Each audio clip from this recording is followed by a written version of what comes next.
Good morning. It is Tuesday, October the 26th. I'm Shane Seeley, and this is the CBC Morning Report. Now imagine a system which could significantly improve on assessments and response times in the aftermath of a natural disaster. Well, that's what the University of the West Indies is working on developing using AI, artificial intelligence. And with enough funding, this could be a reality in the not too distant future. Director of the Center for Biosecurity Studies, Dr. Kirk Douglas, is revealing some of the details of projects currently in the embryonic stages. As an example, he used the passage of Hurricane Elsa to explain how this system run by AI would be better in helping utilities speed up the restoration process. One of the major peeves that the Barbadian public had was the lack of electricity. In the aftermath of the passage of Hurricane Elsa, and that is noted. However, we believe that we can do a bit better, and we know that the utility companies across Barbados, across the Caribbean, are doing as best as they can. However, we see the University of the West Indies as a partner for those in the private sector, for those within government, that we can leverage the existing technology, the existing knowledge to help make their jobs so much easier. And so let's say, for instance, within Barbados, we had done mapping of the island. So we would know where these wires are in terms of the electrical wires. And even after the impact, drone technology could be dispatched as well to be able to look at different areas of Barbados, because there were some roads that were impassable, and it was still very dangerous as well, because obviously the reason why the electricity was turned off is because if you have down power lines and you have electricity still running, then this presents a challenge and also a hazard to lives on the ground. So we believe that this type of technology will be able to generate damage assessments quickly, and it can also benefit insurance companies as well, because then they can also do some general damage assessment on their part as it relates to the different policies that they may have. So we see it as something that is emerging that can really be of great benefit to the Caribbean and to Barbados as well. This research forms part of the Center for Biosecurity Studies' fourth Invisible Border Initiative, an online webinar being hosted tomorrow at 1 in the afternoon. Now, Dr. Douglas tells the Morning Report what the project really needs to get off the ground is funding, and he explains there are several options that can be considered. We are even open to funding even from the utilities to help, even if it is, some research students that we can then build on this knowledge to develop models and systems for them. This is all what the push at the university is looking at in terms of entrepreneurship and helping the private sector as well as government to improve, to expand, and to really get in front of the curve.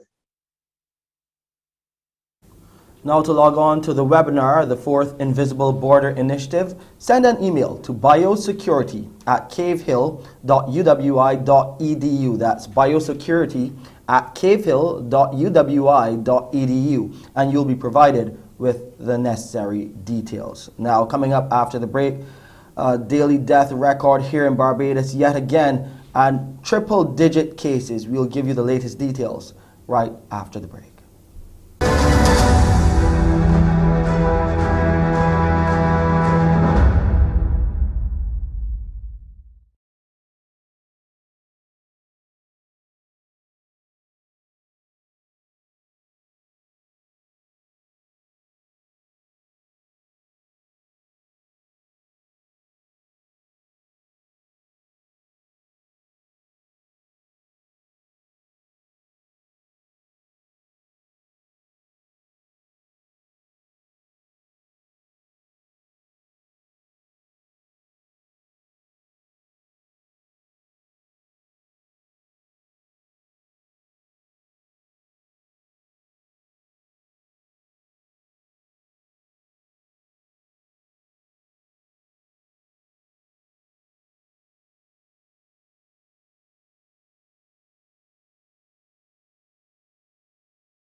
Leading our COVID-19 updates now, 8 more people have lost their lives to COVID-19 in Barbados, and the death toll now stands at 139. 4 women were among the deceased. Among them is a 54-year-old who died at Harrison Point Isolation Facility. She was vaccinated. There was also a 59-year-old and a 61-year-old who were both primary care patients at Harrison Point. Additionally, a 64-year-old died at Accident and Emergency Department. Those last 3 women were unvaccinated. Meanwhile, 4 males, including a 62-year-old and a 65-year-old, passed away at Harrison's Point as well. They were both unvaccinated. Then a 71-year-old who was vaccinated died at the Accident and Emergency Department. The other death was that of a 93-year-old unvaccinated man who passed away in tertiary isolation at Queen's College. A total of 247 positives, 111 males and 136 females are the latest COVID-19 cases. The new positives comprise 49 people who are under the age of 18. There are now 788 people in isolation facilities across Barbados and 4,952 in home isolation. Let's move now to Trinidad and Tobago, where 9 COVID-19 patients who need ICU care were left waiting at the Accident and Emergency Departments in traditional healthcare systems there after the ICU capacity in the parallel healthcare system reached capacity yesterday. Principal Medical Officer Dr. Maritime Richards says this comes despite beds being added. More now in this TTT report. The intensive care unit demand within our country has now outstripped or is equal to the supply of beds.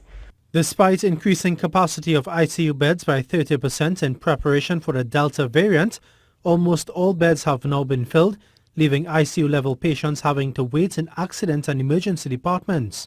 Principal Medical Officer Dr. Miriam Richards says 27 severely ill patients were awaiting transfer to the parallel healthcare system, 9 of which needed ICU-level care. Dr. Richards says she is confident that patients are being managed well in the traditional healthcare system while they wait to be transferred. The resources, once available, are sufficient to manage a COVID-19 patient prior to transfer. However, many of these patients are very unstable and so cannot be transferred immediately. They need to be stabilized. She says a continuing trend is that the majority of patients in ICU are not vaccinated, with 21 of 22 patients at Cuba unvaccinated, all 12 ICU patients at Arima General Hospital also unvaccinated, and similar trends at the Point Fortin and Augustus Long facilities. This, she says, amounts to 96% of ICU patients not being fully vaccinated, reminding that patients have been showing up severely ill.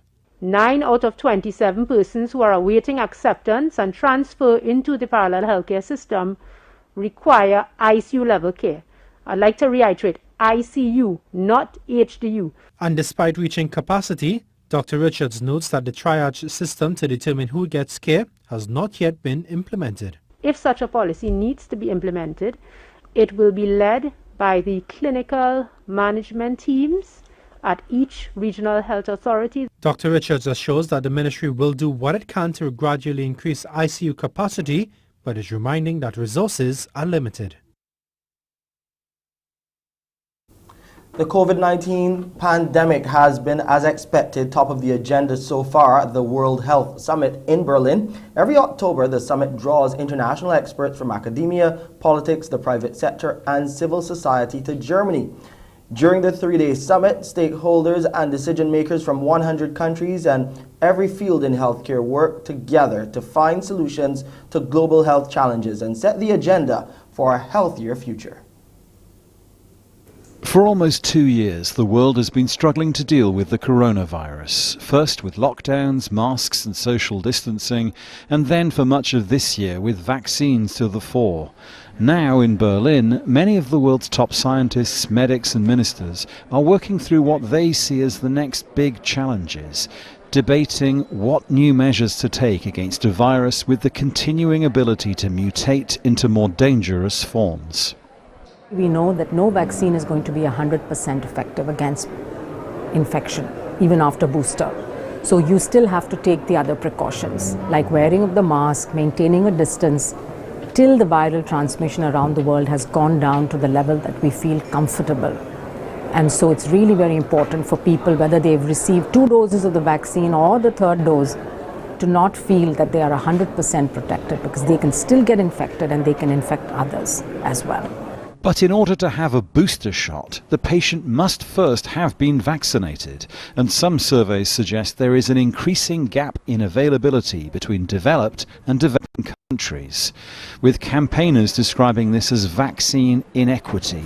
Far more people in Europe and North America have access to vaccines compared to those in Africa. Governments made promises to share vaccines, but only very little of that has actually been shared. So there's a lot of promises on the table for by the end of the year. Some of these promises were made in the middle of this year.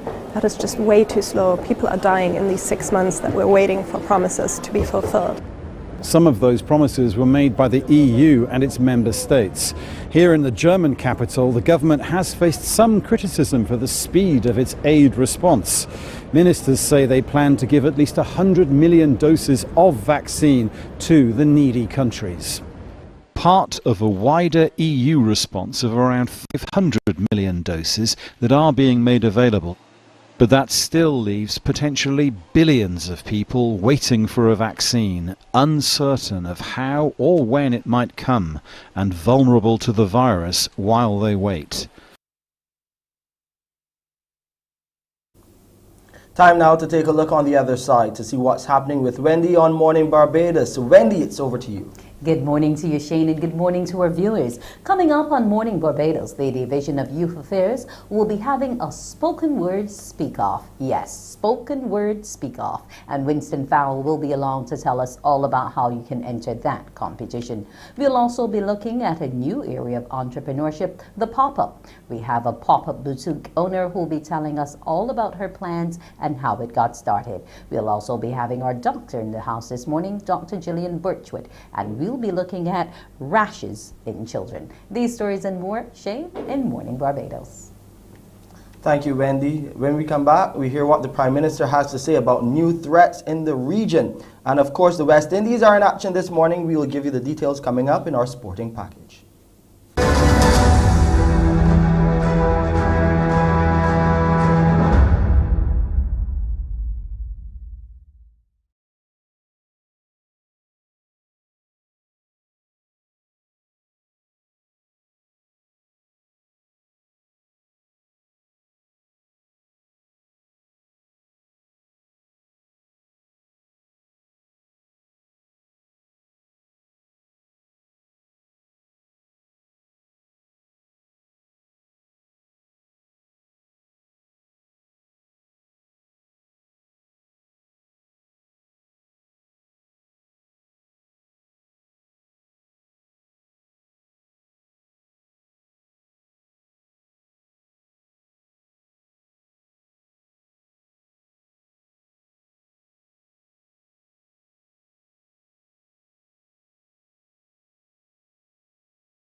Prime Minister Mia Motley has outlined new threats the region needs to recognize. She addressed them during the handing over ceremony of the Regional Security Systems Maritime Security Strategy Project yesterday. Our Rashid Best has the story. The new strategy developed by the Regional Security System in collaboration with the Caribbean Development Bank, the Organization of American States, and the International Maritime Organization is promising to enhance ocean security in the region. The handing over ceremony saw new discussions emerging about threats to the ocean space of the region. President of the Caribbean Development Bank, Dr. Hygienius Leon, says they have sought to build capacity of the RSS as it provides essential services, including relief and recovery efforts. He also explained why protection of this space is important for regional economies. In a region where the ocean and maritime assets represent a resource that, in aggregate, is 5 times our land mass and impacts more than 70% of our population, considerable focus should be placed on capitalizing this largely untapped resource, whether in fisheries, aquaculture, mariculture, coastal tourism, marine biotechnology, shipping, port infrastructure and services, desalination, or ocean energy. Executive Director of the RSS, Commodore Arrington Sherlin, says, although the project was negatively impacted due to the pandemic, he welcomed the assistance by many external agencies.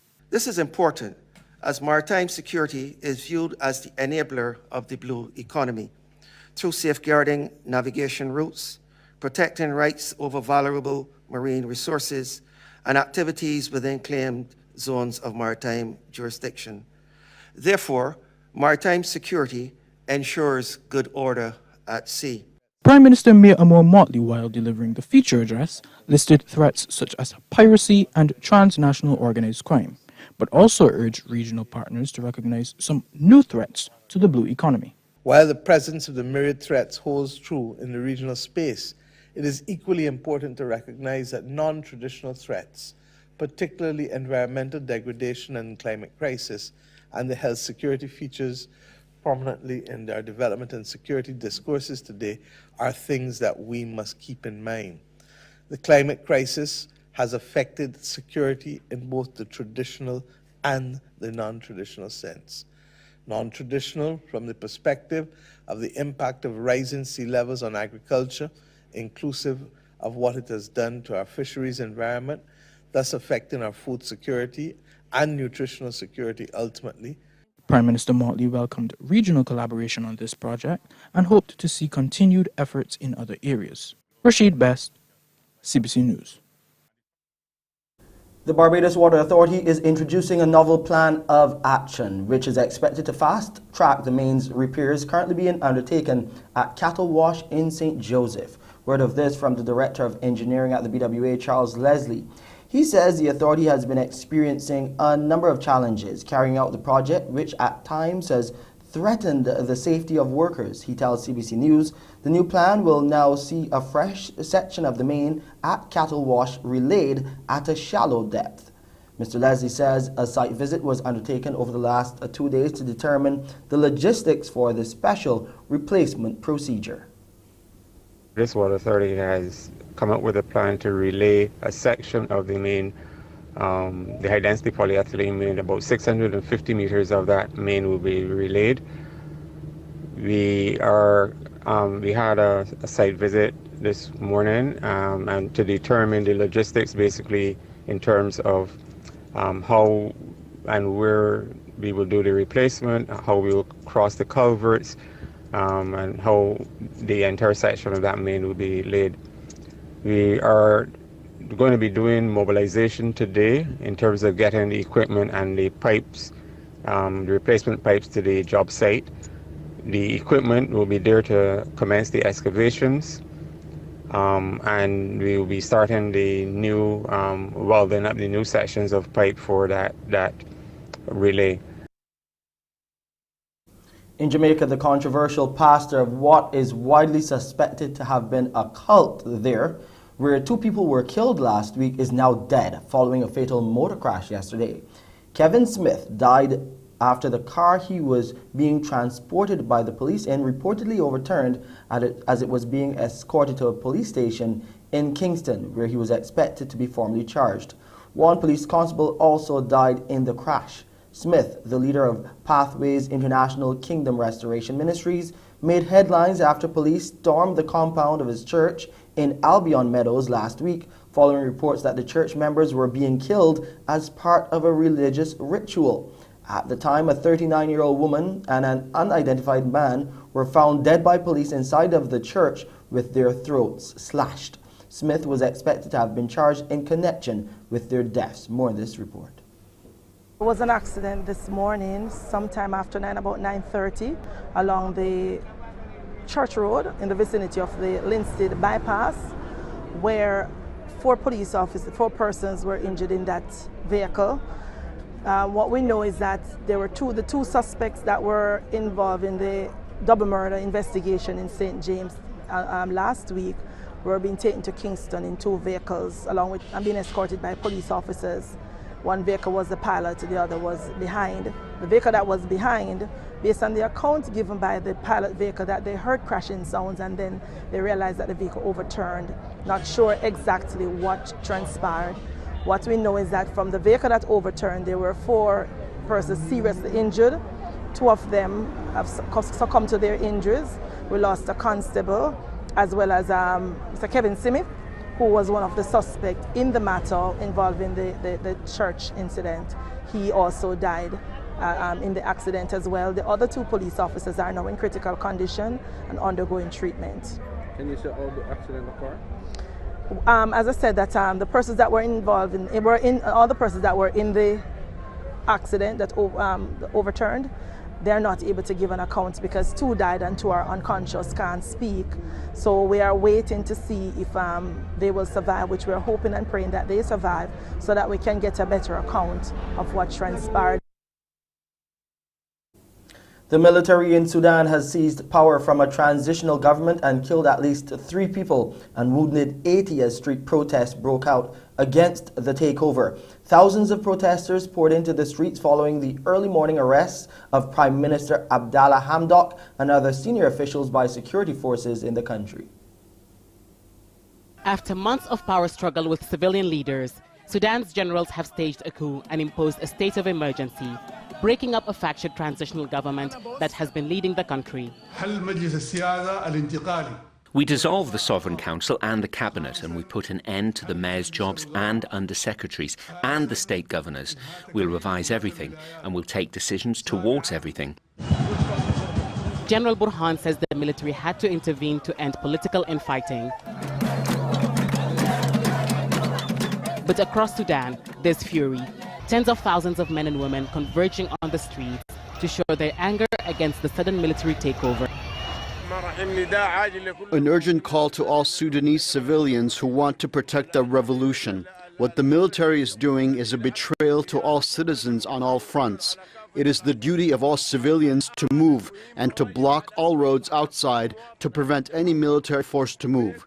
Right now, all of us must unite to show the truth. The return of the old regime is impossible. No matter what the excuses or the justifications, the return is impossible. This is the first statement of the people. Women and men are refusing any kind of fraud on democracy and civil society. The military has arrested several civilian members of the transition government and moved Prime Minister Abdallah Hamdok to an undisclosed location, prompting global concerns. The EU is very concerned. Now in sports, the West Indies appearing to fire on all cylinders in what is their second match of the T20 World Cup. Well, their second match in the group stages. They're playing South Africa, and right now they're on 43 off 5.6 overs. That's 43 without loss. Evan Lewis, he's the man doing the damage. 35 off 22 balls. Lendl Simmons is with him opening the batting. He is 6 runs off 15 balls, so he needs to get going. So the West Indies right now 44 without loss after South Africa won the toss and chose to field. Of course, we'll keep you updated right here on CBC TV8. That action is now live on ESPN 308. That's on MC TV. In more sporting news from the T20 World Cup, Afghanistan, well, they spun a web around Scotland to register a massive 130-run victory in their first Super 12 match at the Men's T20 World Cup in Sharjah yesterday. Winning the toss and batting, the Afghans racked up 194 off their 20 overs. Najibullah Zadran smashed 59 from 34 balls. Scotland, in reply, were bowled out for just 60 in 10.2 overs. The player of the match was Mujib-ur-Rahman. He bamboozled the batsman, taking 5 for 20, while Rashid Khan took an equally impressive 4 for 9. Let's look at the highlights.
Afghanistan, they're on a tear. Time now for a look at the weather.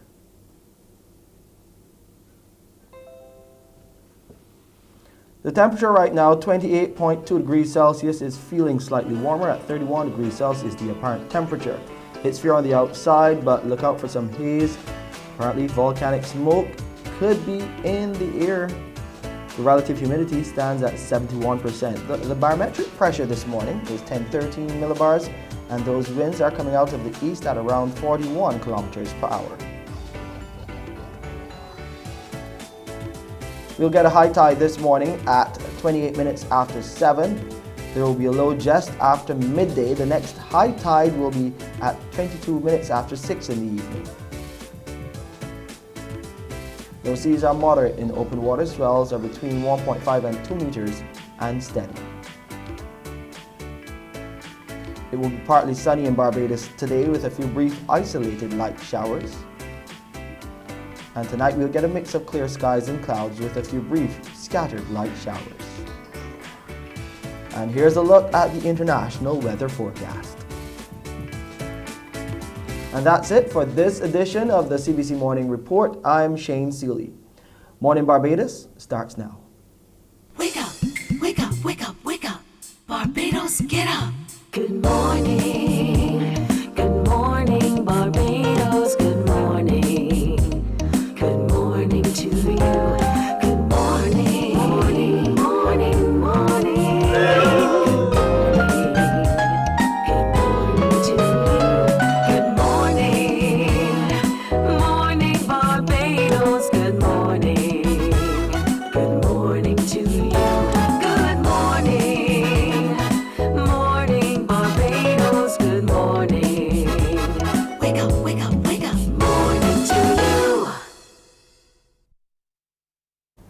Good morning and welcome to Morning Barbados this morning, Tuesday, October 26th. This morning is going to be an exciting one and I'm here to bring it to you. I'm Wendy Burke. Now, we will get started by hearing what the Division of Youth Affairs is doing.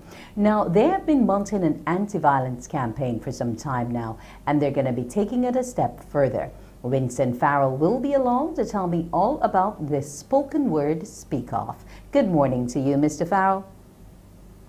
Good morning to you, Wendy. Good morning, Yes. Barbados. Now, Yeah. poetry, spoken word, something that's one of your passions, but we're going to be using it to get the youth to compete. Tell us about the theme behind the competition. Yeah, well, this initiative is part of the anti-violence campaign put on by the Ministry of um, Sports, Youth Sports and Community Empowerment. It is basically part of the Stop the Violence campaign rollout. Over the last couple of months, the department has been showcasing an, a number of anti-violence initiatives targeting young people. And this one is a speak off. We're calling it a spoken word speak off challenge, encouraging young people to use this spoken word as a means of expressing their views on violence. It's initially about getting them to explore their creative powers, encourage creativity in a way, and to get them to explore violence in a number of different situations as it Okay. affects them. It says, change starts with me. Stop the violence, protect our future. And that's what it's all about. Now, That's what it's all about. you have been working with the youth for some time with the program. The names would have changed, but it's essentially to do the same thing. Try to get a handle on what are some of our deviant youth and to show them that there are alternatives going forward. Now, there are two categories, 12 to 16 and Yes, 17 yes. to 22. Um, what's the thinking behind how the breakdown has gone? Those within school and those who finished school? What's the thinking? Well, basically, we want to attract a younger demographic, and we thought that the 12 to 15, 12 to 16 would have been a good target audience. But outside of that, we do adults as well, and we thought that maybe if we can push on a little bit between 17 and would attract that young adult, those just leaving second and moving on into adulthood. So it's a pretty decent range between 12 and 22, and we have we have at least two sets of prizes for the 12 to 16. We have some cash vouchers of for the first prize of I think that's $1,600 and a cash voucher prize for the first prize in the 17 to 22, along with a number of other prizes. Of course, the competition is open to young people who write, or you might have a teacher or community leader or somebody who might assist you and putting the piece together. We want it done on landscape, MP3 or MOV format, and it must be submitted by the 29th of the month, which is just around the corner. So we are asking, those potential participants to get it on and get it in.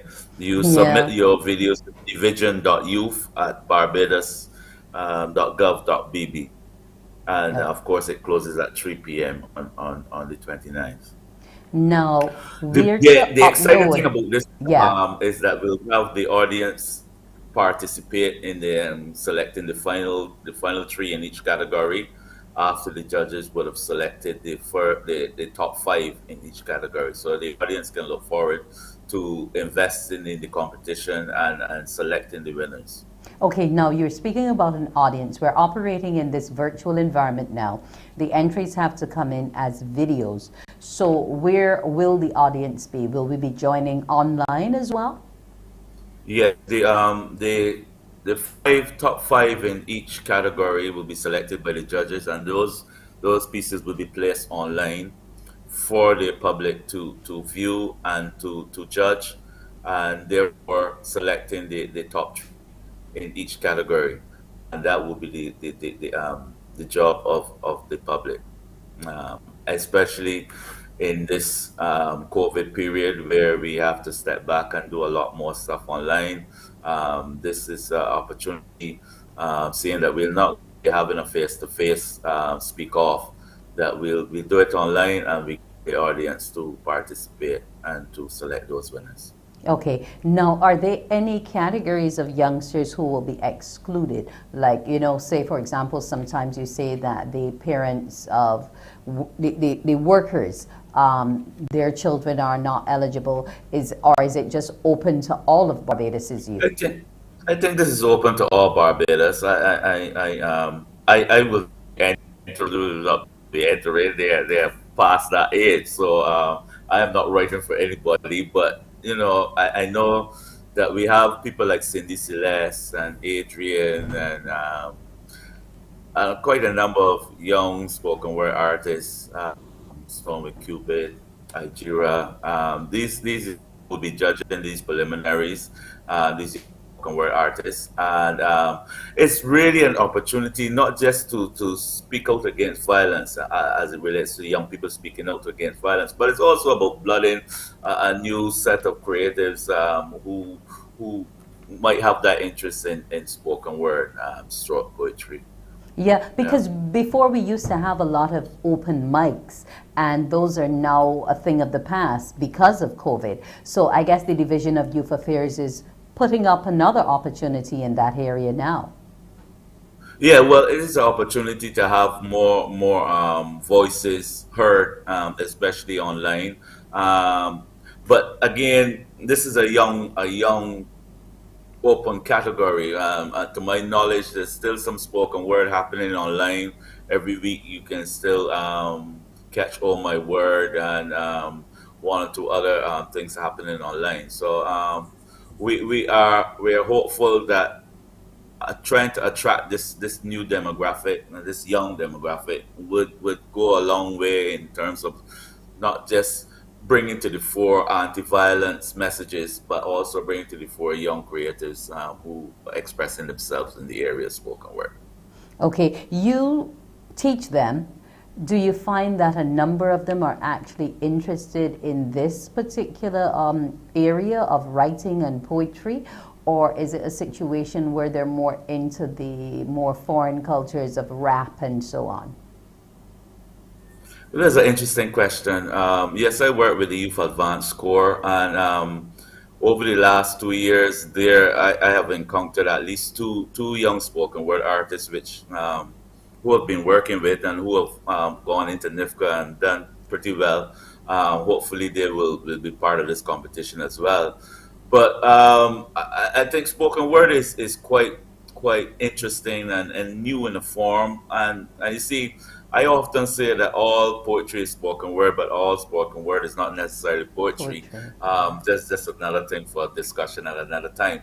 However, I note with interest that spoken word is something that is on the move, especially among the youth, and the expression of the earlier expressions by people like Adrian and Cindy Celeste and DJ Simmons have inspired a cadre of spoken word artists in this country, and we're just trying to continue that run, continue that energy, encouraging young people to express themselves, to be creative. So across the board at the Youth Advanced Corps, we encourage that type of expression where we see it, and I would like to think that we might have a couple young people who might be interested in participating in this endeavor. Okay. Not just from the Youth Advanced Corps perspective, but in the island in general. Are there any other technical areas that the submissions should be mindful of in terms of this video when it's sent up? Good question again. I think that you will want to look at, of course, we want it in landscape, and we want We want you to make sure that simple things that your lighting is good, that we can see you, that you're doing a pretty clean audio, and that generally you're going to set it in a clean, nice space, well lit, etc. Those little things that would help enhance the technical quality of your video. Okay. So So they we don't want have to to go out encourage and them get a to openly pursue professional. that. Well, that's their choice. Mhm. That's their choice. That's open. That's open. We will judge the areas that we will be looking at would be things like the lyrical content, the rhythm and flow as we are dealing with spoken word, originality and creativity, and interpretation and performance, and the video presentation and production. So that would be part of it too. So make sure your lighting is good. Make sure your sound is good. Make sure you do it in landscape. If you need help in doing that, then by all means, you want to aim to create the best video that you can under the circumstances that you're working with.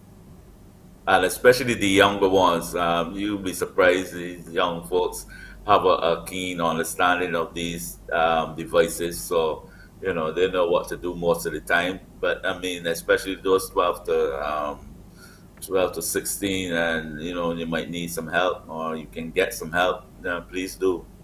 Remember, the deadline is the 29th of the month. We have a few days left to do this. We'll see how it goes from there.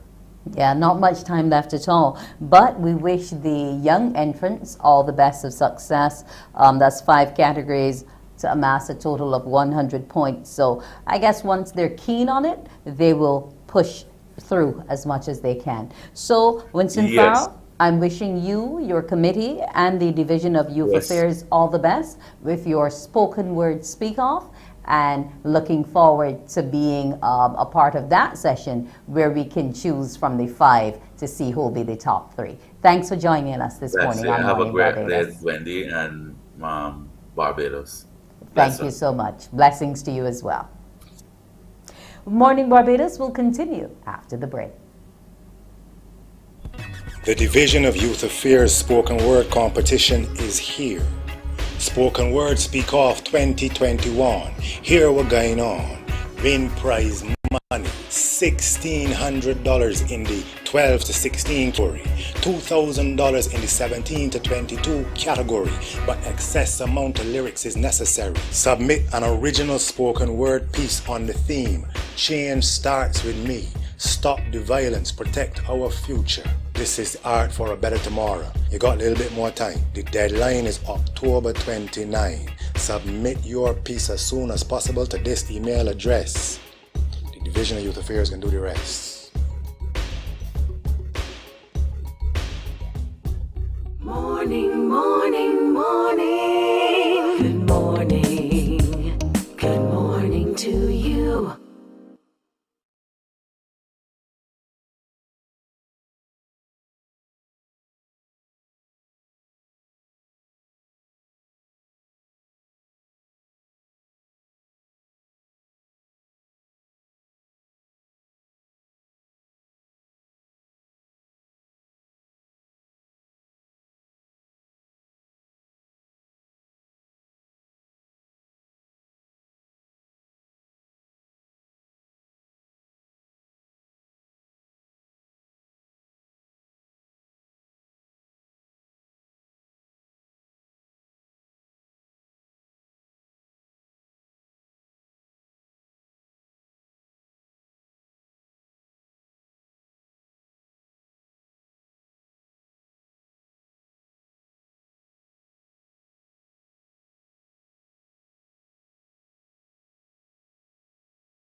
Morning, morning, morning. Good morning. Good morning to you. Welcome back to Morning Barbados. Now we're going to be looking at an interesting area of entrepreneurship, the pop-up. And with me I have the owner of Pop-Up Boutique, Charmaine Campbell Farnham. Good morning to you, Charmaine. Good morning. Right. Now, pop-ups have been a new thing coming up more and more in Barbados in terms of the event planning landscape. And now we're putting it into a different place and space. It's not just about the food anymore and the little events. We're now looking at sales and all these other areas. What was your thinking when you decided to do this type of boutique? My thinking was essentially I like to go to these events, but I hate waiting for the next one. So I wanted to have that flexibility where persons can come down and shop at their leisure whenever they find the time, whenever they have the funds. They can just have a space that they can come and shop their favorite brands or brands that they don't know anything about. Okay, now that's your thinking, and you started it from 2019 or so, right? Yeah, the idea came to me in 2019, but our store didn't open until August 15th of this year. Okay, so when you opened in August, what were some of the main things that you wanted to put out there for the customer? What were the things most in demand? The things most in demand for me were definitely the entrepreneurs, the small businesses that are in store, getting their businesses known, letting people know who they are, how they came up with their idea, what their products are, and the uses behind it, because everything in the store is either naturally based or some component is from Barbados. Oh. So it's just about knowing what we can get in Barbados that comes from here, and then have the artistic flow from the different business ideas and different ways of branding the products and so forth. That's quite interesting. Why only Barbados and why only natural? I guess I like the natural feel. We are all right now trying to get what we can get. And sometimes, obviously with COVID, certain things you can't go out and get in the supermarket, or you may not be able to find it in a particular supermarket. We do have natural alternatives that are better for us, really. They're just better. Now, you're encouraging others to be a part of this space. So Correct. It's kind of like a pop-up market of sorts that you're creating for all those would-be entrepreneurs out there. Now, are there any categories of product that you specifically want to take or don't want to take? I would pretty much take anyone at this point. I'm looking for more artists, because we do have tons of wall space. So I'm looking for more artists, persons who do custom products, because I do have a service where, say you have a very small business, as in you only do to order, but you don't necessarily have, you don't have stock. You can come down on a particular day or come down for a week. Once you have that stock, and just display your products where customers can just come and browse and have a look at what you do. Okay, so they don't have to buy right away, but they can No, just they don't get have to to buy see. right away. They can just come and see. They can come and shop. We do have the store theme, like for Independence, we're going to have a big Independence theme, and then Christmas the same as well. So it's an experience. Okay, You come now into you the spoke store and you about see so many. all this wall space. Where is it? We are on Hastings Main Road, 2 buildings down from Trident Insurance. Okay, and we can come there between what hours? You can come there Tuesday to Saturday, or Tuesday to Friday we'll be open from 12 to 5, and then on Saturdays we do 2 to 6, where it gives you that flexibility. You're not rushing from Saturday morning. You have your errands to do, you can still do those, and then just come and have a look, have a browse, and it's fully ventilated. We have our windows open, and the beach view from the property, because we're upstairs, is amazing. Okay, now there's flexibility also in terms of how, say, I wanted to be one of the vendors. I can come in and sell whatever it is I have. Tell me about that flexibility. Sure. Okay, so you have the flexibility. You can kind of customize this. You can come in for one day, which are our pop-up Saturdays, where you can come. We have store displays that are locally made here by carpenters. So you choose the display you want, and you can set up there for the day. Your customers, obviously you let your customers know on social media that you'll be there for the day, and they can come down and either pick up an order that you might have had for them, or just come and see your pieces physically to be able to touch and feel and possibly try on, depending on what it is. You also have a week. You also have a week where you can do a Tuesday to Saturday. There's also a month period or 3 month if you know that you have that clientele that you be able to have sales and generate sales for a 3-month period. So there's no one particular way. You can tailor it based on your business and your products. Okay, so basically it's a plug and go which you're offering me. Correct. Okay, awesome. Now you're also giving opportunity to our local bakers as well. Absolutely. Anyone who is possibly self-taught or they have been in the business for a long time, but maybe they might not be working at an everyday job, or this may be their side hustle. You can come down, you can do either a day like a Saturday pop-up, you can prepare all your goods and come down and sell those prepackaged, or you set up for an entire week and just tell your customers, hey, look, pass through, you can pick up your orders here. If you're doing maybe a birthday cake, you can have it picked up from in the store. We do have that facility. We have a refrigerator and everything that it can be kept for a period of time. And like I said, you have that flexibility of being able to say when and where you can come and have your products purchased and viewed. You're also giving vendors the opportunity to have the stuff there, but with the booth not manned. How then am I making my money? Do you have helpers there who will be what assisting? I would do is myself, and I do invite the brands that are in the store sometimes to come down and help out. But what you do is when you're coming, you bring your stock, you bring your stock list and your price list. You tell me what exactly you have on hand, and every week I give you a sales report telling you exactly what was sold and your funds and so forth. Okay, awesome. So I can go to my regular job but still get my side hustle to work for me. Absolutely. Absolutely. Awesome. You do not have to wait. Now we're looking to have something special for Christmas. Tell me some more about it.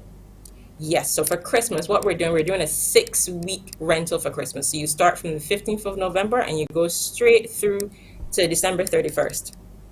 And what you get in there, you get your own booth space, you get a social media coverage, so you'll be on all of our accounts, whether it's Facebook, Instagram, or TikTok.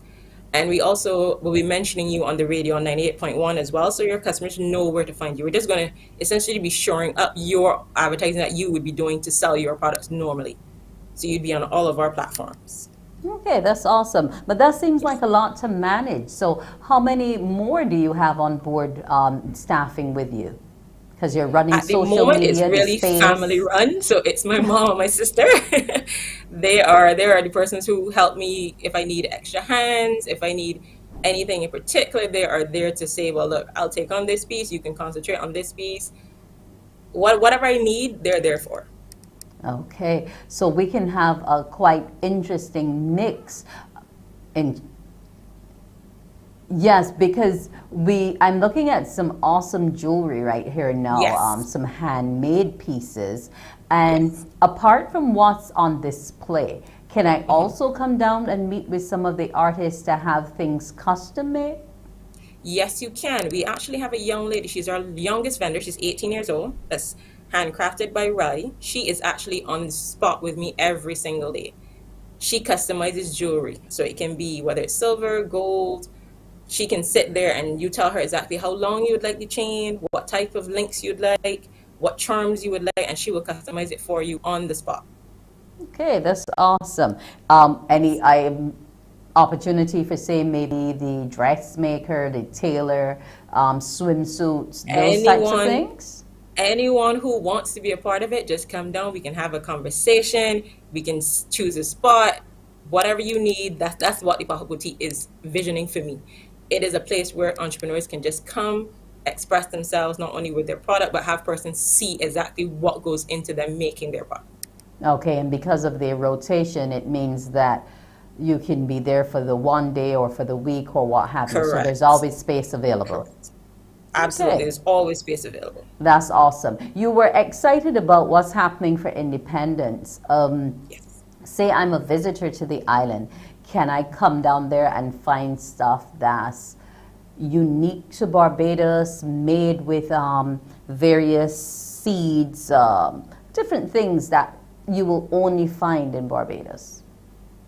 Not at the moment, but I'm not opposed to finding someone who has that particular service. Okay. We do have quite a few We have an artist there, art and lifestyle. She does paintings and so forth. So you'll get the Chatterhouse paintings possibly on a book, on a journal, or on a T-shirt.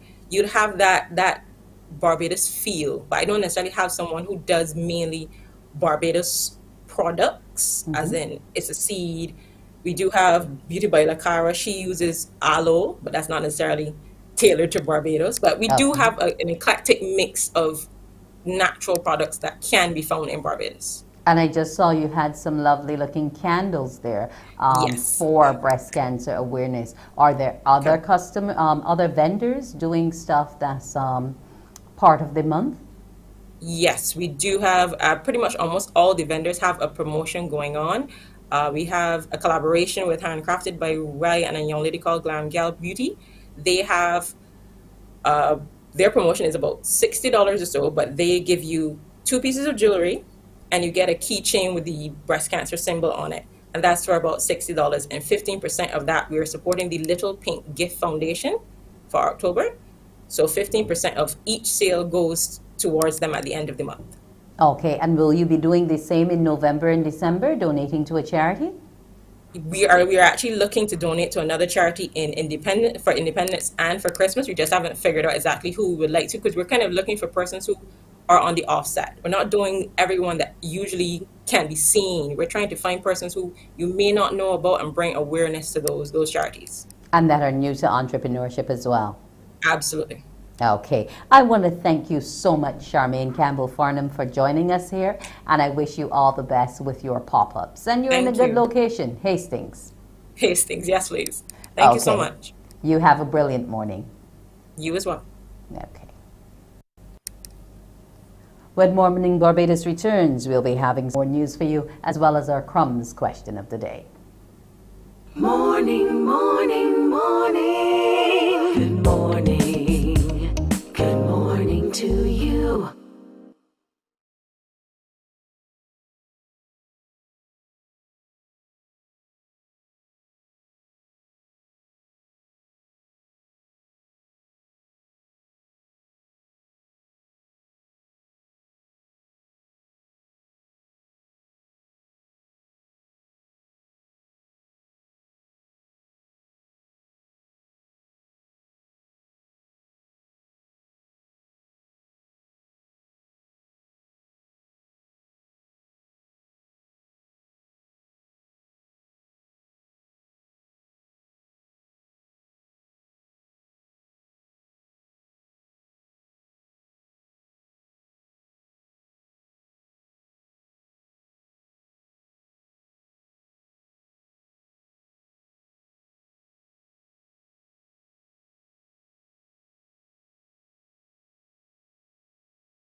Morning, morning, morning. Good morning.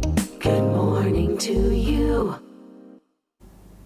It's now a minute past the hour of 7, and it's over to Shane now for some more news. Here's your 7 a.m. headline news, and a plan is in the works which could help speed up damage assessments and restoration in the aftermath of a natural disaster. The University of the West Indies Center for Biosecurity Studies is in the early stages of developing artificial intelligence to do the job, and with enough funding, it could become operational in the not-too-distant future. Director for the Center, Dr. Kurt Douglas, speaking to the Morning Report, explained how the AI system could have helped utilities in the aftermath of Hurricane Elsa. Let's say, for instance, within Barbados, we had done mapping of the island. So we would know where these wires are in terms of the electrical wires.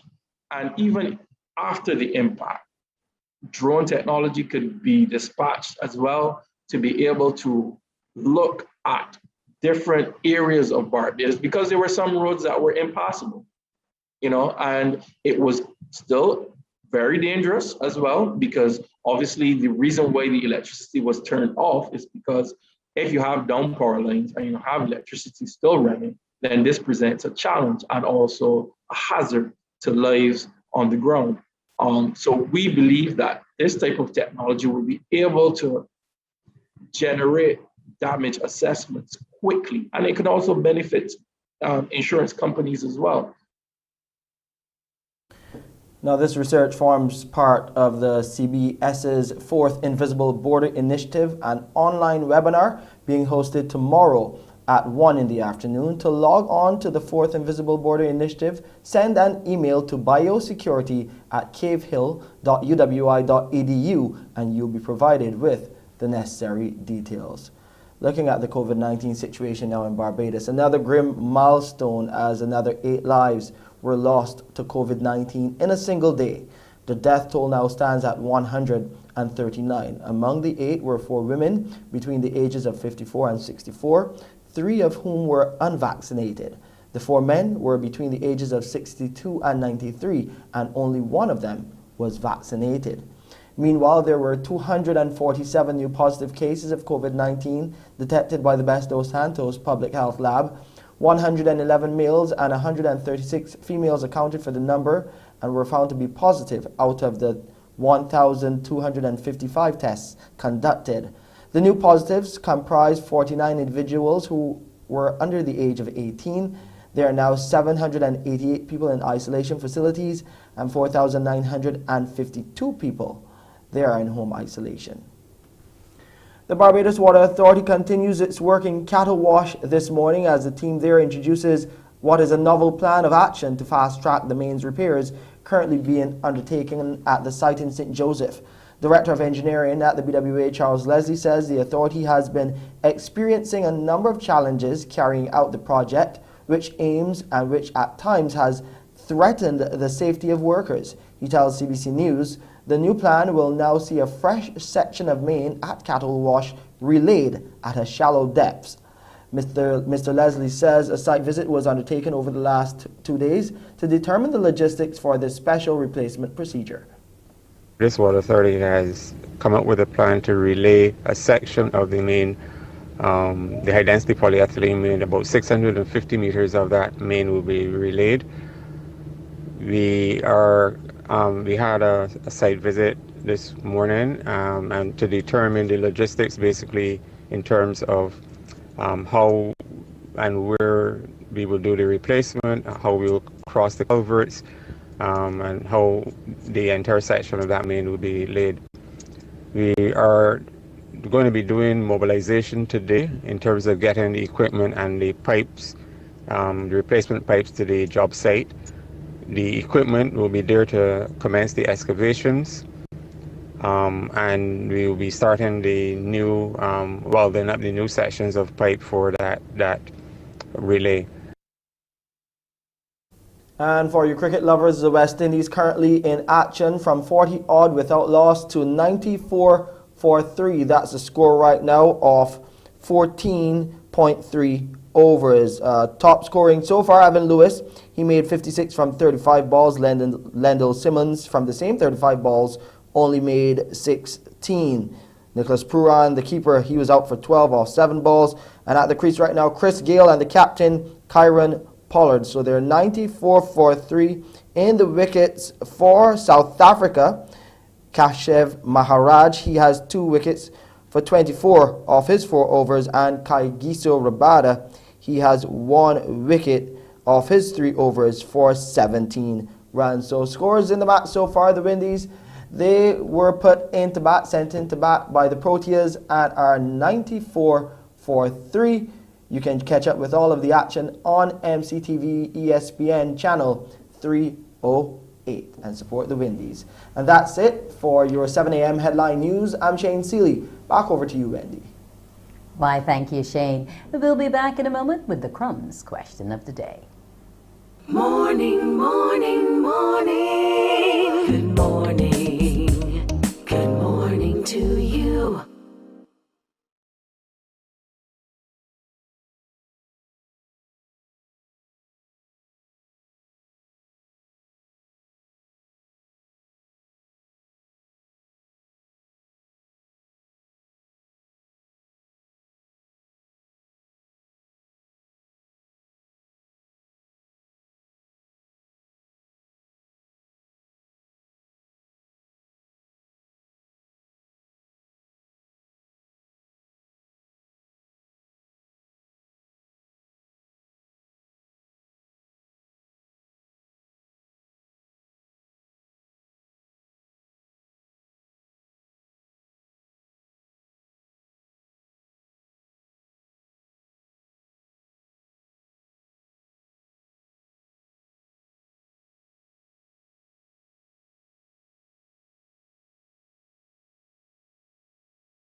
Morning, morning. Good morning. Good morning to you. And we're back. It's time now for the Crumbs question of the day. Remember, get over there to your phone lines, 228-5562, 228-5563. And now for our question. In what year did Obadele Thompson gain a bronze medal for Barbados? In what year did Obadele Thompson gain a bronze medal for Barbados? Most of you knew who Oba is. Edwin had a song all about him. Obadele, yes, so we know he's a champion. 228-5562, 228-5563. Tell me what year he gained that bronze medal in for this country.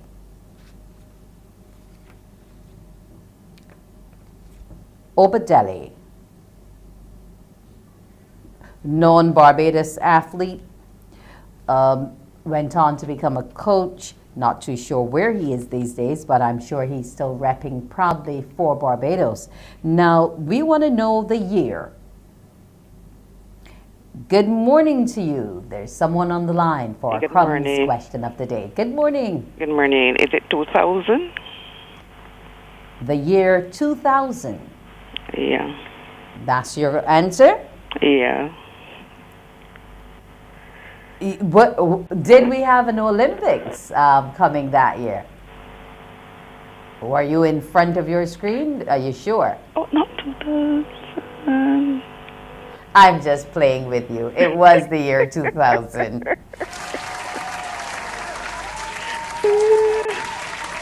Now, I want you to just stay on the line and give your information to our producer this morning so that you can claim your Crumbs prize, compliments Crumbs Bakery.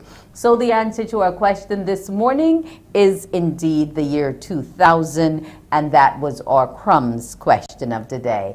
We thank you so much for being a part of it. We rise with Crumbs every morning, just as we rise for Morning Barbados. When we return, it will be the doctor on the line, and we'll be talking all about skin rashes in children and babies. Morning, morning, morning. Good morning. Good morning to you.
Yes, and we're going to be talking pediatric care with Dr. Gillian Birchwood this morning. She's a consultant pediatrician and neonatologist at the QEH. This morning we're going to be looking at skin rashes in babies and children.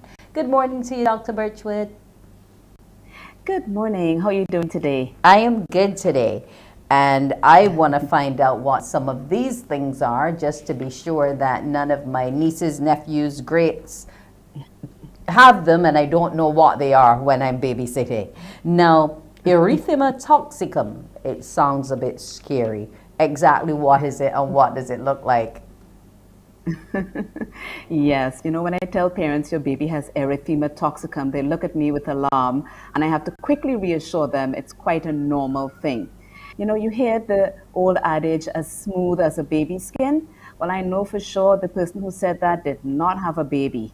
Babies are usually splotchy, rashy. They don't have smooth skin at all in the very beginning. They do get a lot more smooth as time goes by. But erythema toxicum is one of the very common newborn rashes that you'll see. Up to about 40% of babies can have erythema toxicum. And although the name sounds absolutely terrible, it's completely harmless. So what you'll typically see with erythema toxicum are the little red splotches on the baby's skin. And at the center of those red splotches, there can be a yellow raised area. It can look a lot like a mosquito bite. And so when parents see it, they'll be really worried, oh my goodness, the mosquitoes have really been at my baby. And you can see from the picture there that you see these red splotchy areas all over this newborn baby's skin. Not quite sure what causes it, but it will definitely go away by itself. And it sometimes can get worse if babies have been exposed to light, like for example, a treatment we call phototherapy. And in addition to that, it can go away, but then come back again after a couple of weeks. You see it on the baby's face and chest and sometimes all over their body. But the only thing it ruins really are pictures. Other than that, it's completely harmless, fortunately. And up to what stage can I expect to see this in a little one? So you can see erythema toxicum from birth right up to a few weeks of life, and after it disappears, you never see it again. So it's very much a newborn baby rash. It's not something that you're going to see in a 6-month-old, for example. Okay, goody. So we don't have to deal with that for too long. Then there's pustular melanosis. What does that look like? Pustular melanosis. And when we hear melanoma, we automatically think something to do with cancer, but is it? Thank God it's not. I mean, medical terms just are designed to make you feel scared, right? They sound absolutely terrible, you know, pustular melanosis. But really, it just means that there are little pustules or little raised blisters, and the melanosis means that they have a color or a pigment to them. And you can see from this picture here, again, this is a rash of brand new newborn babies. They will often be born with a rash. And you can see the little areas where you have some scaliness. And in the center of the scaliness, you have these dark pigmented areas. And if you look elsewhere on the baby's arm, you'll see some areas that just look like freckles. Sometimes if the babies are born a week or so earlier before this appearance, you will see little blisters and you will think to yourself, oh my goodness, my baby has, boils. It definitely is not. It's harmless and it's something that will absolutely go away. You can see it on the baby's chest and limbs, and sometimes you see what look like little freckles on the face and the parent will say, oh my goodness, my baby has freckles. But those little marks will absolutely disappear as well, and those are fortunately completely harmless, although the name would suggest otherwise. Now, these are the two I've never heard about: angel kisses and stork bites. I don't live near any animals, so I mean, how does this manifest on my child? Well, yes, the actual term for them are salmon patches, but they are commonly referred to as angel's kisses and also stork bites. And they're these little red blotches that you can see on your newborn baby. And again, it's a frequent source of concern for the parents. So you can see the little red blotches on the forehead, in between the eyes, and you can also see it on the eyelids. So in this picture, you can see here the little red blotches, and sometimes parents say, oh my goodness, is this a birthmark? Will this be here forever? No, it is just basically a salmon patch, and it will disappear over time. They're called angel's kisses when you see them on the front of the face, and they can also be present on the nape of the neck at the very back. And then they're called stork bites, because we all know that's where babies come from. The stork brings them. And so when you see these little red patches in the back at the base of the neck, those will also disappear gradually over time. So another rash or skin change that can be worrisome to parents, but is completely harmless, occurs in brand new newborn babies and will definitely disappear by the time the baby is a few months old, sometimes a little bit longer, but it's definitely not permanent. Okay, and then there's the cradle cap. How does it look? Is it only on the scalp of the child, or are there other parts of the body that the baby will suffer with cradle cap? Yes.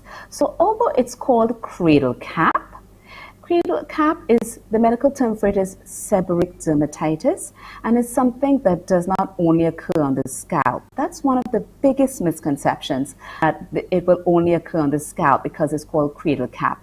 But you can see from the picture that it can occur in the eyebrows, and you get these thick, scaly, yellow, greasy looking crusty areas. So you can see in the baby in the center on the top, you can see the yellow crusting in the eyebrows. Just below the center panel on the bottom, you can see the yellow, crusty, greasy looking scales on the scalp, and sometimes they can be quite thick. When these scaly areas resolve, they can leave pale areas. So in our babies, many of whom are more darkly pigmented, then when that resolves, you see pale areas.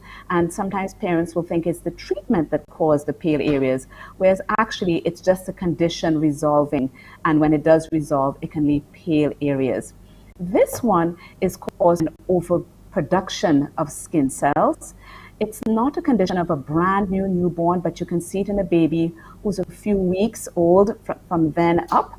And it can show up initially as a rash on the face, but then becomes greasy and scaly. You can see it around the ears. It can very classically happen around the ears. And sometimes on the scalp, when you see it there, when you are trying to remove it, it can be associated with some mild degree of hair loss. But luckily, babies grow back the hair, so it's nothing to worry about. How do I treat both the cradle cap and that discoloration? Is there anything that I can do that's natural based to make the complexion come back and be as smooth as possible? Well, if you have thick, greasy, scaly areas around the ears, in the eyebrows, on the scalp, we will often use an antifungal treatment because there's certain funguses that grow on the scalp, and those can actually make the seborrheic dermatitis a bit worse.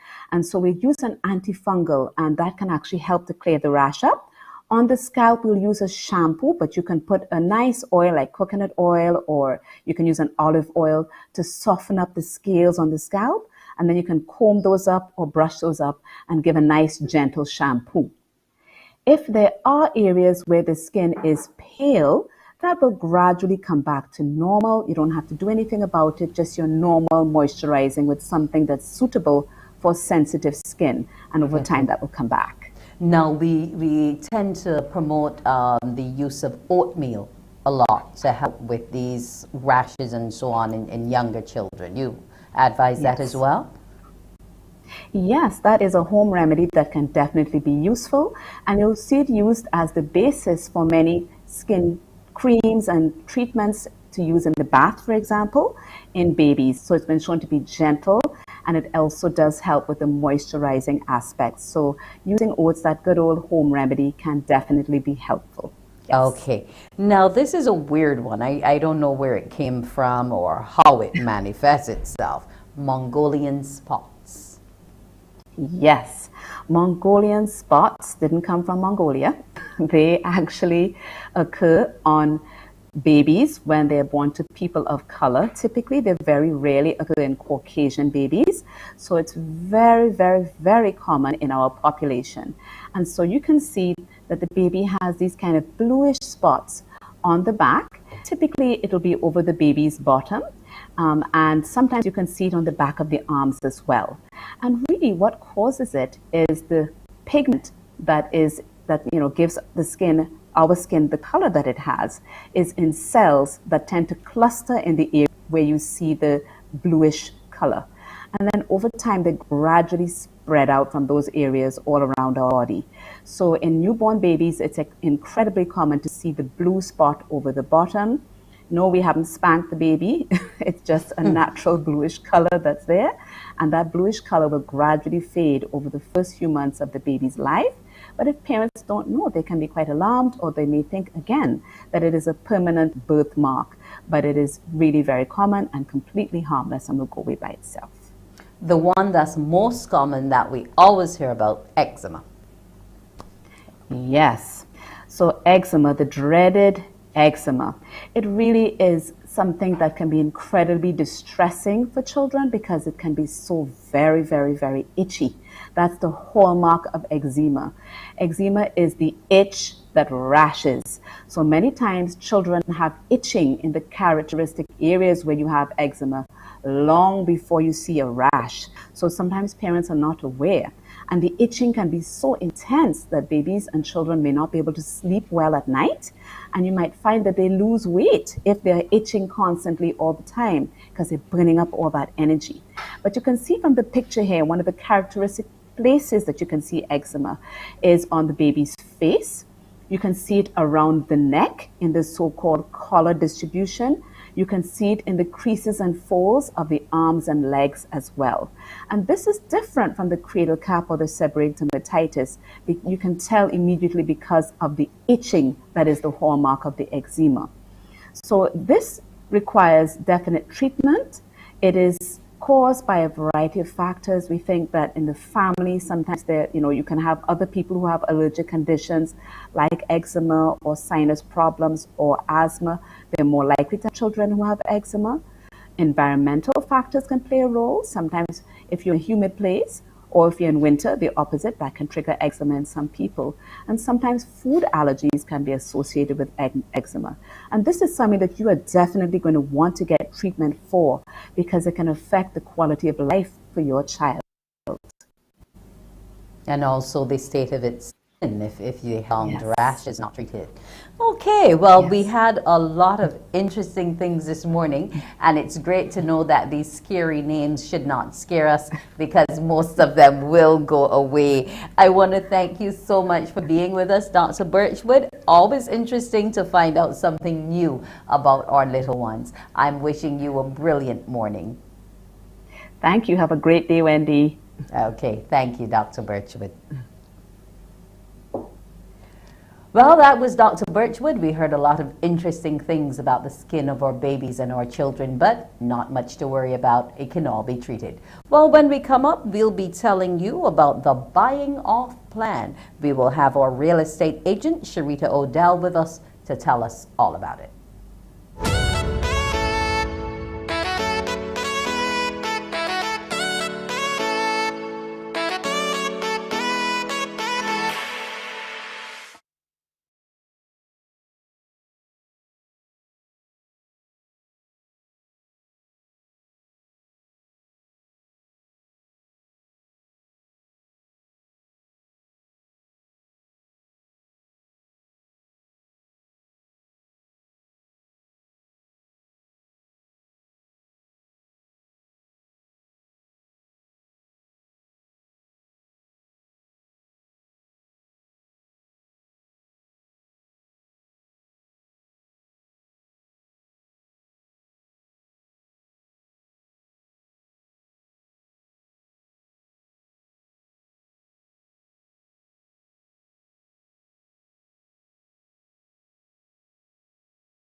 And we're back, and it's time for real estate. With me, I have Sharita Odell, Agent Sharita. Good morning to you. Good morning, Wendy. Now, we're talking about the buying off plan. What am I buying off? What does that mean? Yes, now it is literally what it sounds like. So imagine that you are overseas, you want to come to the Barbados, and you see on offer that there are condos going up on either the west or south coast. You've not been to the island. You don't even see that there's a picture of a physical building, but you are determined to, own a piece of this beautiful rock. And you say, let me take a risk in buying off plan. And all that is that the developer creates a rendering sometimes or an artistic impression of the property, creates the floor plans. So if the building has 5 floors, you see the plans of the actual building and each unit. And you are then able to determine just by looking at those things, perhaps photos of the area, the location, if this is something that you want to pursue. So that is what it is, buying off plan. And it means that you're also buying before the building is finished. So you are hoping that what you enter into ends up looking like what the final result is supposed to be. Okay, so is there any possibility that after I have seen these renderings and I've decided, yes, this is what I want, it's aesthetically pleasing to me, the floor space is enough, I don't have any children, this is for me in terms of my lifestyle. Is there, at that point, because it's not yet constructed, any room for me to say, well, I want you to reduce the study area and add that floor space to the master bedroom? Now, in terms of developments, you see the developers would have allocated certain costs to build out, whether it's a 1-bedroom, 2-bedroom, or studio unit. And based on how early you get into the game, you might have the possibility of saying, could you widen this? Could you do this? But it doesn't often happen that they want to veer away from the plan. However, what they do to try to facilitate and meet your needs is offer you, for example, options in terms of finishes. Or in terms of one particular space, do you want 3 bedrooms, 2 bedrooms, or 4? Do you prefer to have a swimming pool added? Do you prefer it taken out and instead you want a garden? So those types of things, if you get in early at the early stage of construction, you can actually have some say as to what you want included in the finished product, and they will often, within the confines of what they have predetermined or options, they will try to make it happen for you. Okay, now since I'm in early, I guess they're also looking at me for a guarantee that I'm going to stick with this project, so I'm going to have to start paying down on it. How does that payment process usually go? Now, the beauty of purchasing off plan, number one, you often get it at a much lower price than when the building is completed. So that's the advantage. That's why so many people do that. But just like any purchase, you need to have the money. Okay. So you either have to secure financing, for which the banks will want a valuation of the property, the unit, and so forth, or you decide that you're paying cash. Now, as is customary to reserve a unit, you would pay a reservation deposit. So you might sign a reservation agreement saying, I want unit number 6 with the cream countertops and the swimming pool and the 4th bedroom. It costs how much? Okay. And here I am putting down 10,000 Barbados dollars, let's say, to reserve that unit. Now, once we have determined that that unit is for you, then there will be a series of staged payments throughout the life of the building. It gives you some comfort in knowing I am not putting out all my money up front, and if a bank is involved, a bank may want to send a representative to peek and make sure what the developer promised they were going to deliver is ready at certain stages before they release their funds. And then on completion, the final payment is then made. Now, in terms of these payments and these structures, and nothing has been put up as yet. How do I know for sure that I can trust the process that I'm getting into? What are some of the red flags that I should be looking for with this kind of buying? Yes. Well, you better do your due diligence. Like, even if you are going in town, Wendy, and you are deciding on, different suits, you're going to go from store to store, check out the fabric, check out the price, etc. So it is necessary, number one, to do your due diligence. What track record has this developer, created over the years? Has he done anything before? Is this his first project? There's some developers that you can look at and see, good. They've done 4 of these projects. You read the reviews, you look at the building, even go and visit the building if you can, and you get a feel of, okay, this person knows what they're doing. If this is a first-time developer, they have to really, let you feel comfortable that they can handle this. So ask them all the questions that are necessary. Who's doing what? What are the timelines on what? What happens if this doesn't finish? If I need to get back my money because such and such. And that's where a good attorney comes into play too, in making sure that any agreements that you enter into have an exit if things go horribly wrong. What I would also say is, make sure that you have a good feeling when you look at the project that is entailed. Who is backing it? Does it have any affiliated financiers? That also helps dictate to that, this could be okay, because if you have a financial institution saying that they will collaborate with the development, that means that they trust what the developer is going to do. And in turn, you can trust that an established institution, if they feel that this guy has some credibility, maybe it's going to be okay. Okay. Now, what if I come into the game just a little bit later?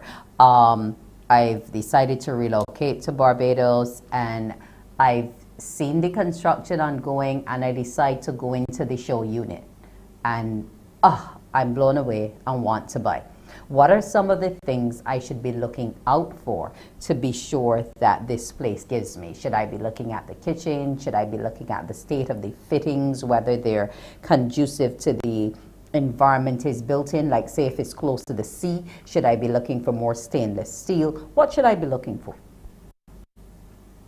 It all boils down to personal preference. Remember, when you are investing in the rock, it has to be someplace that you want to come to or use as a holiday rental investment.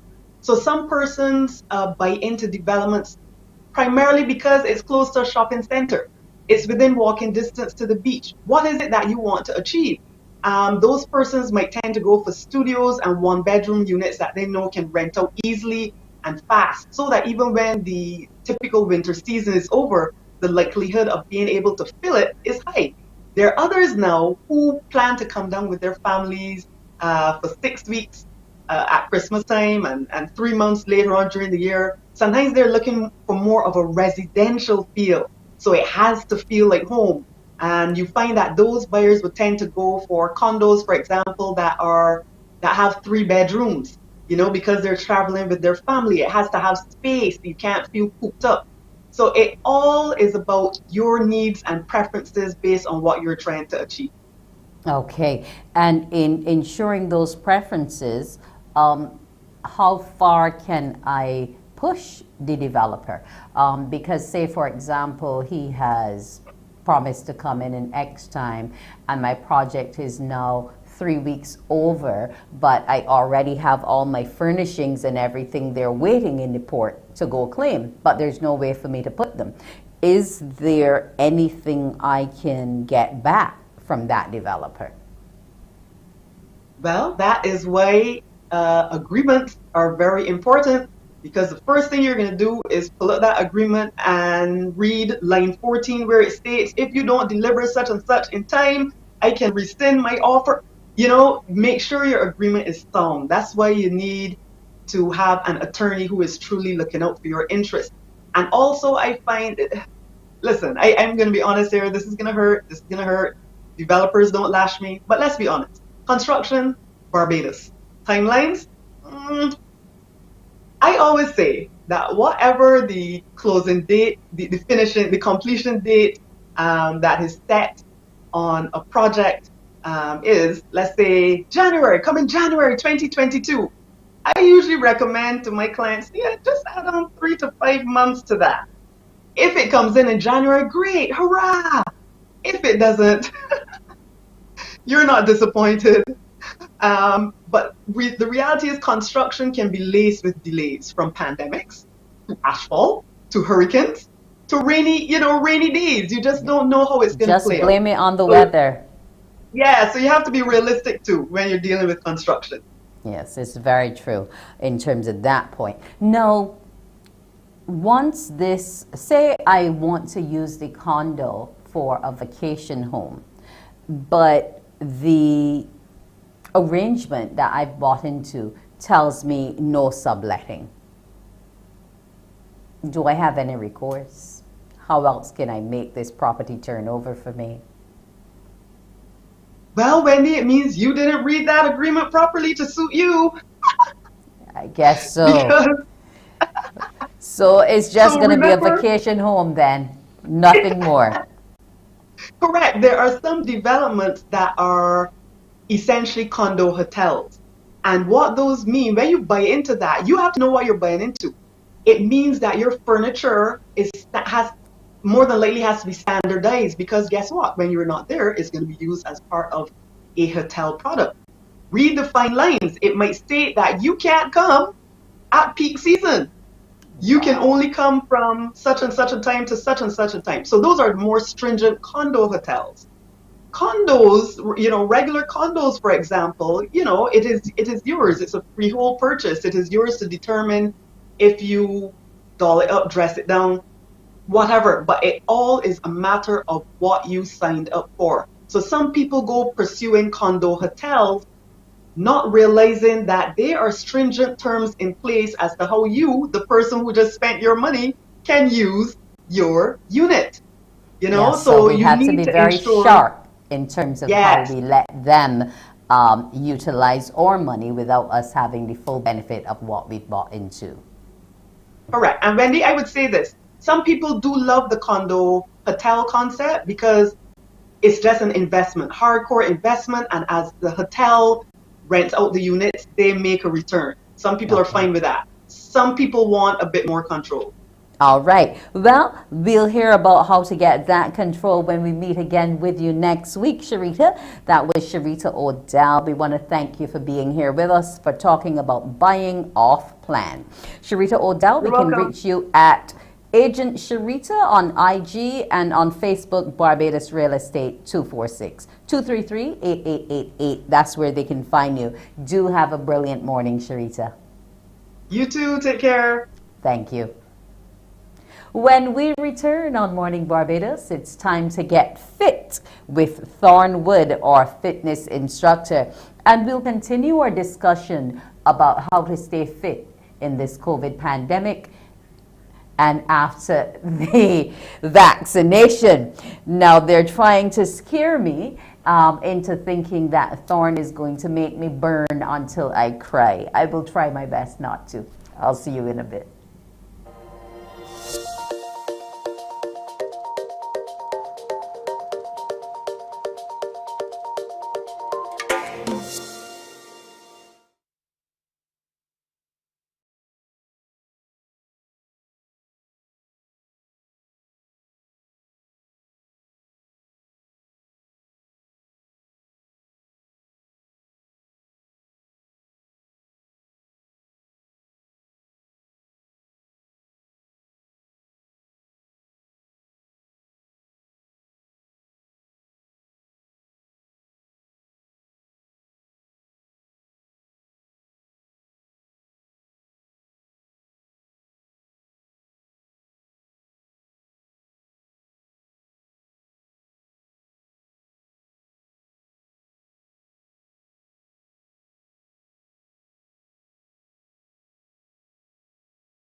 Morning, morning. Good morning. Good morning to you.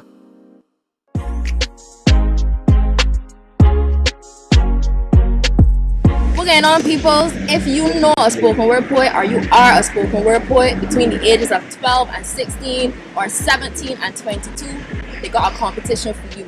As part of the anti-violence campaign, the Division of Youth has launched Speak Off 21, a spoken word competition. All you have to do if you are interested is submit a video of you performing no longer than 3 minutes in length. Include your name, the name of the piece, and the name of the piece's writer, and you could win a cash prize. Good luck! For more details, like and follow us on Facebook at Division of Youth Affairs and on Instagram at DivYouth246. Deadline for all entries is October 29th at 3 p.m.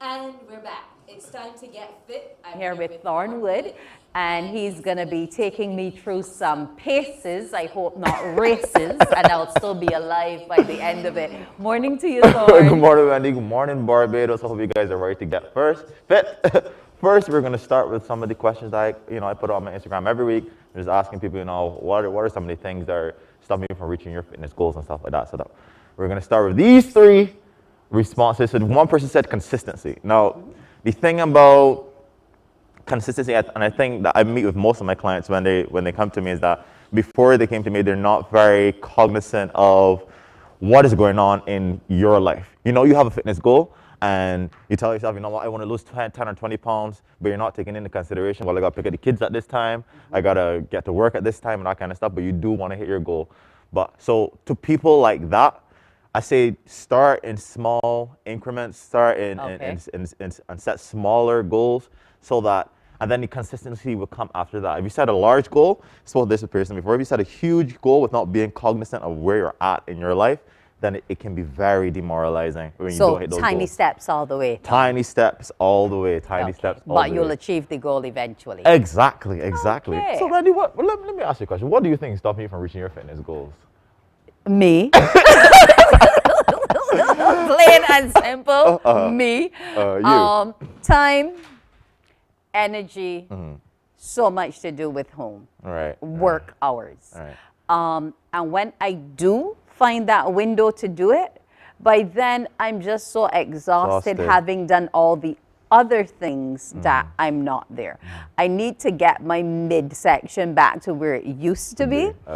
Sucking in isn't going to work forever, but you try. You do little things every now and again, and I tell people that I probably collect the most exercise things out. I buy the stuff, and then I end up either giving it away or selling it or whatever, but I hardly make use of it at home because I can't do the self-motivation exercise thing. I either have to have a trainer or a gym buddy to really push me that extra. Because if you leave Wendy alone to do it, trust me, it's not happening. I remember I had one of those ab machines. It ended up being a rack for the clothes if it rains. So I eventually just gave it away because I was like, let somebody who's a little more motivated than me. I'm glad let them get to it. The pertinent word is to try. Right? So you like I said, you start in smaller increments, and you sound like you're very aware of where you're at. And as a trainer, you need to be, with the client, you need to be aware of where they're at as well, and try to help to design the program in a way that you help them with their current lifestyle. You gotta be cognizant of that. Everybody can't just jump on ahead to the gym or get a trainer and stuff like that. So you gotta make it in a way that is palatable for that person's lifestyle so they can achieve it. What about the limits? What about being pushed beyond my limits? Because, like, say I'm asthmatic and I might only be able to do so much cardio before it starts to become a burden. As a trainer, how would you, treat to someone like that? So that's why assessment is important. Initial assessment before any kind of exercise. You need, because in order for you to grow, in order for you to get better, there needs to be some form of progression.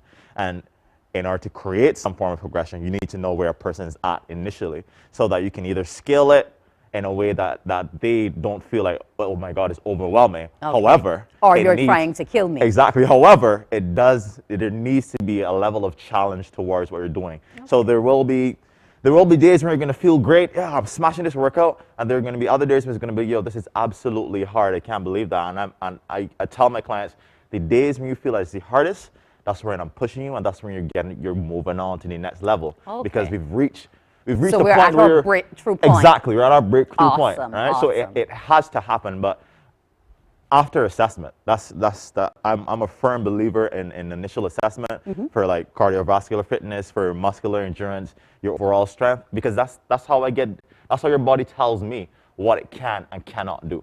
Okay. Right? So if I say at the end of it, I'm only able to lift a 5-pound dumbbell. Yeah, we right? got to lift those hundreds, Wendy, man. Okay. I thought you were going to reject me straight off the mark and say, I'm not wasting time training her. We spent some time working on your strength and obviously your muscular connection, and we get your strength up there. Okay. You don't want to stay at 5 pounds. Yeah, because that microphone and that stick, after a while, that weight, no, seriously speaking, people think, oh, you just put the mic out there and interview people and it's easy peasy. But the weight of that metal in your hand, on your wrist, after a while, and if the subject you're interviewing, speaks for longer than 7 minutes, you feel the tension. Yeah. So the second response I got was that the person was saying that they end up overdoing. So they try to do so much, right? They try to do so much, and funny enough, that goes back to the same thing I said initially. If you overdo, like anything else, if you do too much work, if you do too much of anything, you just end up feeling burnt out. And then even for the things that you like, you end up feeling like, yo, I don't really want to do this anymore, because then it starts to feel like a chore. Yes. Be cognizant of where you're at, guys. I'm not saying to use that as a crutch to say, oh, well, I can go and do sit-ups because I have all these things to do. I'm saying, well, my father said this to me, like when your brain is in a sense of I can't, then it stops working and trying to figure out ways to solve the problem. But even if you're in a situation where it feels impossible and you're thinking, okay, well, I can get this done, then things start to come up to you as, okay, well, maybe I can do 10 minutes here. Maybe I can do 5 minutes here. Maybe I can take my kid and do some squats with my kid. I'm glad you said kid, because that's when you should switch back to that childhood mode with the little train. Exactly. I think I can. I know I can. Exactly. And you just push through like that. 100%. Yeah. So, Mandy, what we can do this morning, we can do some core exercises. I'm sorry, but you got to put your hands on the ground. Oh, dear. You get off with the ground with me, right? Oh, dear. So, we're going to do some plank variations.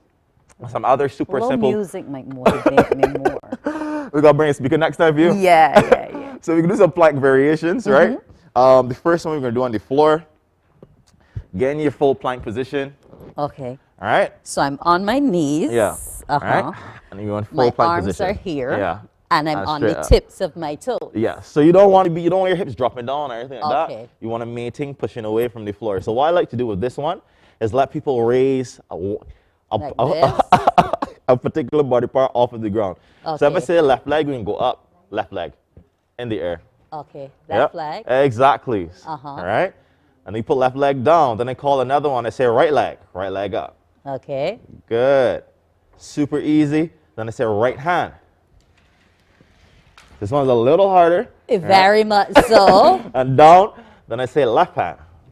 Okay. Yeah. Balance is gone. So this is a really good right leg. This is a really good one to play with. You can have fun with this. Super simple. Low impact. Left leg. And right hand. Up. And left hand. So what you guys want to avoid is having your hips turn away from the floor. You try, when your hips kind of high, man, you got they are. No, right? Try to avoid turning your hips over and open like that. Try to keep your hips squared towards the floor while maintaining balance. This is where I'm coming up. The balance is going. I'm sorry. I'm coming up just for a bit. We have another one. Okay. This is one of my favorites. All right, this is a cocksit sit. So the idea is to sit and lift out of your hips. Keep your chest high. And then you're going to lift your feet off of the floor, right? You want to keep it progressive. Wait. Go through that again. Sit tall, right? Sit tall. Good posture. Right. Right. Back straight. Right. Back straight. And then you're going to lift hold your feet. Hold the knees. You can start with holding the knees, yes. Okay. But you're going to lift your feet off of the floor. Like this. There you go. Right. So the next thing you go for. So I'm basically doing like a cradle. Yeah, like a cradle. The next thing you go for is hands out, Wendy. Right. Ta-da! And then you raise the feet up. Not too high. It's hurting. So you hold for like 10 seconds. Keep holding. I got 5. Benny, you gotta come back. 5 is better. Come 5, 4, 3, 2, 1. Okay. All right, that's another good one. So then we go back to plank, Wendy. Okay. We get back to plank position. We got 2. I can give you all 3. All right, turn back over. Wait a minute. Let me just get me back in order. All right, turn back over. Everybody's familiar with these plank twists. I like to do mine a little differently. Some people like to wrap through with their plank twists if they're going here side to side to side to side. However, for mine, I've seen that. All right, for mine, and I'm already hearing my bones creaking. Okay, let's try it. For my particular plank twist, I like to drop to one side and then snap up. Okay. I focus on keeping my core tight. So you go down. Here I am. Yeah.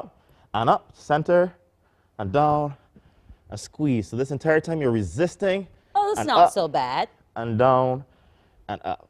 We can do 10. And 9, and 8. If I 7, get to 3, don't count me out. 6, 5, 4, 3, 2, 1. Ha! Right, I made it. I feel we could do one more. No. One more. You sure? I'm sure. Positive? Look. That's part of the process, Wendy. That's the part I don't like. You gotta grow. You gotta grow some calluses on your hand. You gotta get your hands nice and strong. No. That's part of it. So those are 3. No. Those are 3 core exercises that you could do simple. Remember, you're doing the planks, raising one hand. You're gonna build some balance, build some stability. Yeah, that's important because I think if you've not exercised in a while, it's gonna be a little difficult to remember exactly how your body moves when it's being challenged. Oh, most definitely. That is a thing. I think I spoke about this before. I had a friend of mine who spent a lot of time sitting, and then because of that, you lose a lot of your power comes from your glutes. It does. So from that sedentary lifestyle and just sitting and stuff like that, Yep. you end up your body will adjust, and it's gonna forget. It's gonna go, well, when you get ready to deadlift or jump, it's gonna be like, what are we doing? Yep. What is happening here? Exactly, muscle memory is key. So that repetition, that practice, that neuromuscular connect in the pathways, that is super, super important. Okay. All right? So you have the plank, moving the body part. Right hand, it's just instead of just holding the plank position. Okay. Right hand, left leg. If you get, advanced with it, you can lift both your right arm and your left So leg I can up. do this. Yes, you can do that. That's what we're doing. Okay. You ready to dance next week? Yeah, I think next so. week you're dancing. Yes! Right? No, Kristen will dance with you.